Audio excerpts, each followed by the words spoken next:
question 24, minimum sideway jumps. So for this problem, we are giving 3 lane road of less n that consists of n plus 1 points labeled from 0 to n. So what is this meaning? So we are giving 3 tracks. So for example, this is the track 0, this is the track 1, and this is the track 2. And we are also giving an obstacles array. This means from the places we're gonna have the obstacles.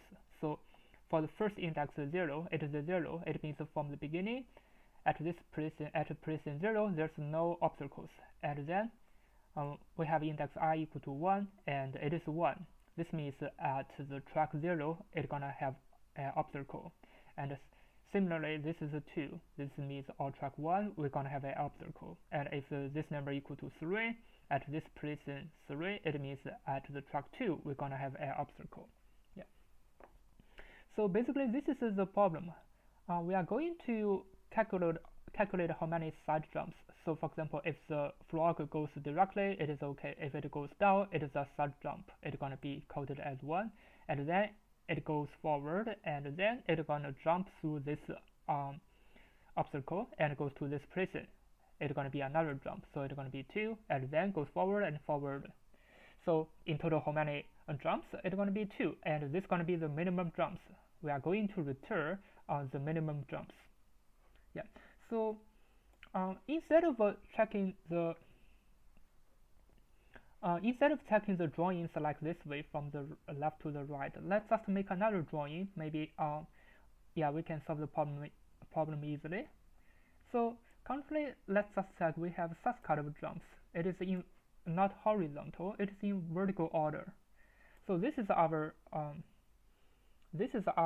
length, and this is the lane 0, and lane 1, and lane 2. So from the beginning, this is the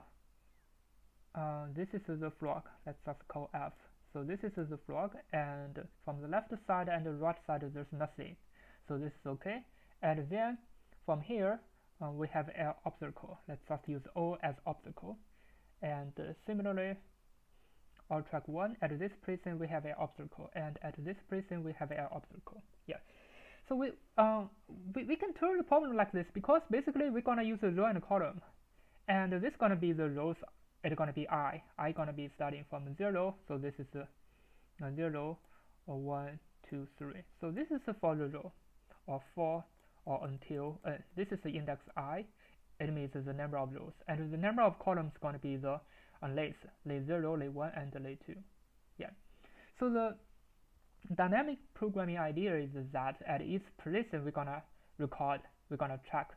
At each position it's gonna be the minimum number of side jumps. So for example, from here, at this position, from the beginning, yeah, because the frog start at this position, so how many jumps? It's gonna be 0. So what about this one? If it go to the left side, it's gonna be 1 jump, because it is the side jump. If it go to the right, it is also 1 jump. It's gonna be 1.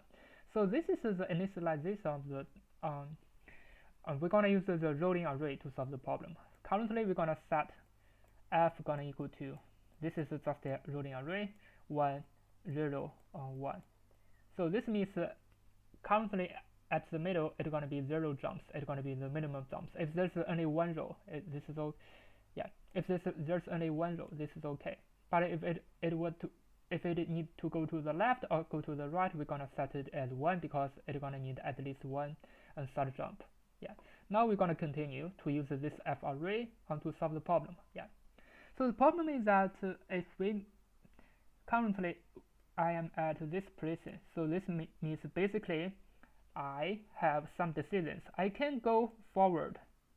If I go forward, if there's no obstacles, I can go forward. So how many steps? It's gonna still be 0, because there's no side jump. It's gonna be 0. Yeah, it's gonna be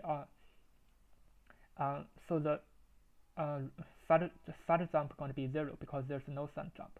But I can still go to the left or go to the right. So for example, if I were to go to the right, so the result is gonna be 1. Yeah, and then I can still go forward. It's gonna still be 1, and if I use a side jump, it's gonna be another 1. It's gonna be 2. and then I go forward. So it is also 2 steps. So this is one of the solutions. Yeah, and I can also use another way. So for example, I can go forward. This is still 0, but I can go to the right. So this is 1. Yeah, and I go down. This is still 1, and I goes here. This is a 2. Yeah, this is what I explained before. Maybe let's just check if I have another way. No, maybe this is the only way. It's gonna be the minimum number of jumps. Yeah, yeah, I can also go to this side. This is 1 jump, and then I go down. Yeah, this is also another way to solve the problem. This is 1 jump, and then I go to here. It's gonna have 2 side jumps, and then I finish. Yeah, so basically we need to have 2 decisions. If I am at this prison, or this prison, or this prison, basically I need to have 2 decisions. If I go forward, it's gonna be the same number as before. So for example, this is 0, it's gonna be 0. If I need a side jump, basically I need 2 plus 1. So for example, from here, from beginning this is 0, and then I goes to the left. So 0 plus 1 is gonna be 1, and similarly for the right, it's gonna plus 1. So this is the basic idea. Now we're gonna use this idea to finish the coding. So as I explained before, because there are 3 tracks, so I'm gonna use 1, 0, 1 as the initial prison. So from the beginning, I need 0 jumps. If I go to the left, I'm gonna increase 1 jump. If I go to the right, similarly, I'm gonna increase 1 jump. Finally, I'm gonna return the minimum of the f function of the f array, because this is a rolling array method. So for obstacles in, so I'm gonna start from the second obstacles.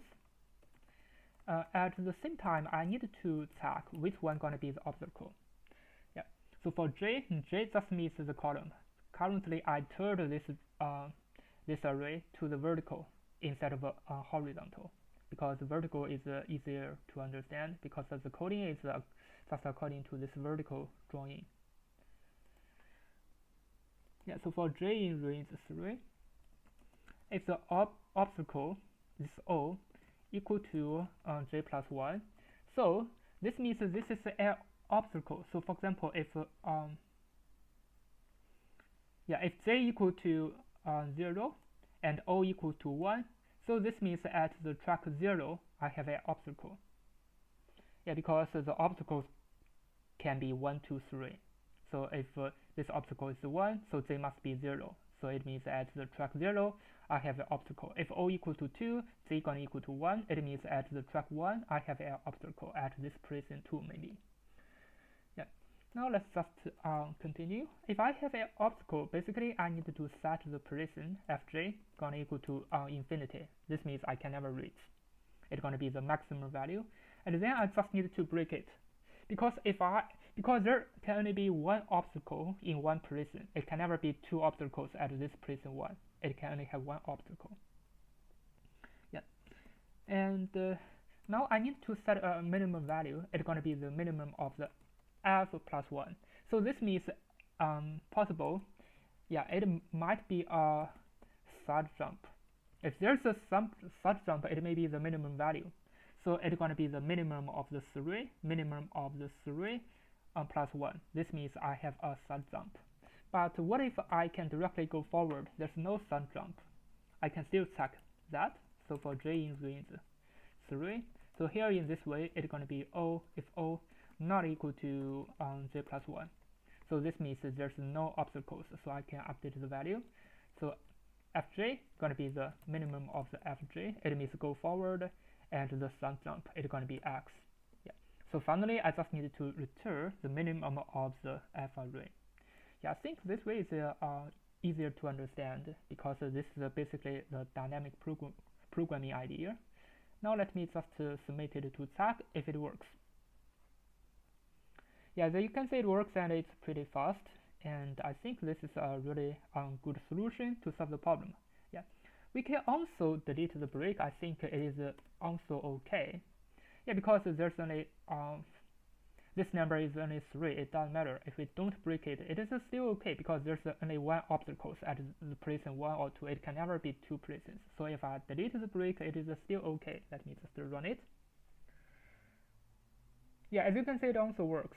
So maybe you don't want to have the break. It is still okay. So the time complexity is n times 3, and this value n gonna be 5 times 10 to the power 5.